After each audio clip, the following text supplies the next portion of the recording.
નમસ્કાર વિદ્યાર્થી મિત્રો, હું છું આર એમ પટેલ અને તમે જોઈ રહ્યા છો ક્લેવર એકેડેમી યુટ્યુબ ચેનલ। આજના વિડીયોની અંદર આજે આપણે જોવાના છે ધોરણ 11 વિષય એકાઉન્ટ અને એના આપણે પ્રશ્ન બેંકનું આપણે સોલ્યુશન જોવાના છીએ। એટલે કે હું તમને વિડીયોની અંદર વિકલ્પો તો સોલ્વ કરાવીશ અને એ બી બતાવીશ કે દાખલા કેવા પ્રશ્ન બેંકની અંદર આ લોકોએ મૂક્યા હતા, જેથી તમારે પ્રથમ પરીક્ષા વાર્ષિક પરીક્ષાની અંદર પ્રેક્ટિસ રહે। ઓકે, તો ચલો વિદ્યાર્થી મિત્રો જોઈ લઈએ અહીંયા તમારા વિકલ્પોની, તમારો ટાઈમ વેસ્ટ ન કરતા આ વિડીયોની શરૂઆત કરીએ।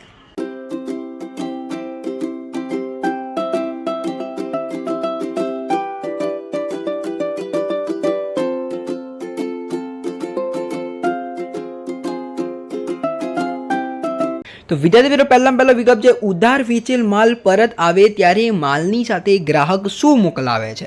તો જમા ચિઠ્ઠી મોકલાવે છે। વેચેલ માલ પરત આવે ત્યારે જમા ચિઠ્ઠી મોકલાવે છે અને ખરીદેલ માલ પરત આવે ત્યારે શું મોકલાવે છે? ઉધાર ચિઠ્ઠી મોકલાવે છે। ખરીદ નોંધમાં કયા વ્યવહારો નોંધવામાં આવે છે? તો ખરીદ નોંધમાં માલની ઉધાર ખરીદીના વ્યવહારો નોંધવામાં આવે છે। ખાસ આમ નોંધમાં કયા વ્યવહારો નોંધવામાં આવે છે? તો વિદ્યાર્થી મિત્રો ખાસ આમ નોંધમાં કયા વ્યવહારો નોંધવામાં આવે છે? ચોથાની અંદર તમારો જવાબ આવશે સી। ચોથાની અંદર શું આવશે? ખાસ આમ નોંધમાં કયા વ્યવહારો નોંધવામાં આવે છે? મિલકતની ઉધાર ખરીદ વેચાણ, મિલકતની ઉધાર ખરીદ વેચાણ, બરોબર છે। પછી મિલકતના રોકડ વેચાણની નોંધ ખાલી જગ્યામાં થાય છે, તો પાંચમાની અંદર જવાબ આવશે સી, એટલે રોકડ મેળમાં થાય છે। પછી માલના ઉધાર વેચાણની નોંધ ખાલી જગ્યામાં થાય છે, માલના ઉધાર વેચાણની નોંધ ખાલી જગ્યામાં થાય છે, તો જવાબ આવશે આની અંદર છઠ્ઠાની અંદર આ જે વિકલ્પો જે છે એ ખોટા છે, એટલે આની અંદર જવાબ તમારો ઉધાર નોંધ આવે છે। શું આવે છે જવાબ? ઉધાર નોંધ। ઓકે, માલિક ધંધામાંથી રોકડ ઉપાડ કરે ત્યારે, તો ડી આવશે તમારો જવાબ મૂડી ઘટે, મિલકત ઘટે।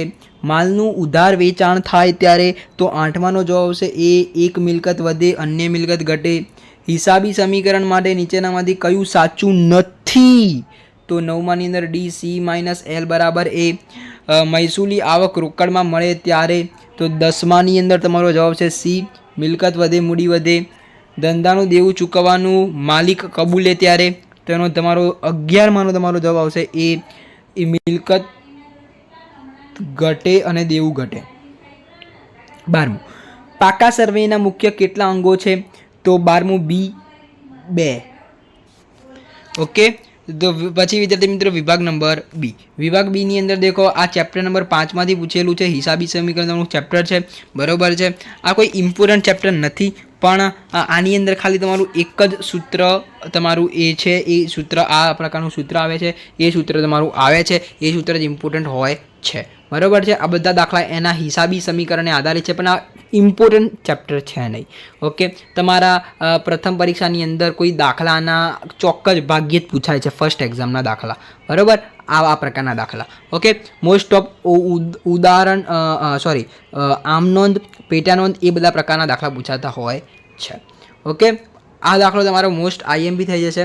ઓકે, મોસ્ટ આઈએમપી, બરાબર છે। જોઈ લેજો વિદ્યાર્થી મિત્રો, સ્ક્રીનશોટ લઈ લેજો અને ચોપડીની અંદર જોઈ લેજો કે આ પ્રકારનો દાખલો તમને ક્યાં જોવા મળશે।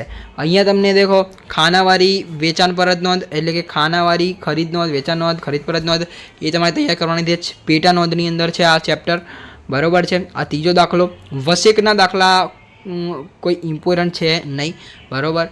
હવે વિદ્યાર્થી મિત્રો તમારા આ ચોથા ચેપ્ટર, બરાબર, એટલે ચોથું ચેપ્ટર નહીં, પેટા નોંધના દાખલા છે, બધા પેટા નોંધના દાખલા છે।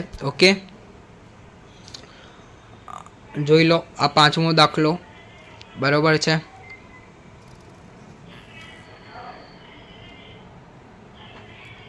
હવે વિદ્યાર્થી મિત્રો લાસ્ટ છઠ્ઠો દાખલો, આ તમારો મોસ્ટ આઈએમપી થઈ જશે, છઠ્ઠો દાખલો। ઓકે, જોઈ લે।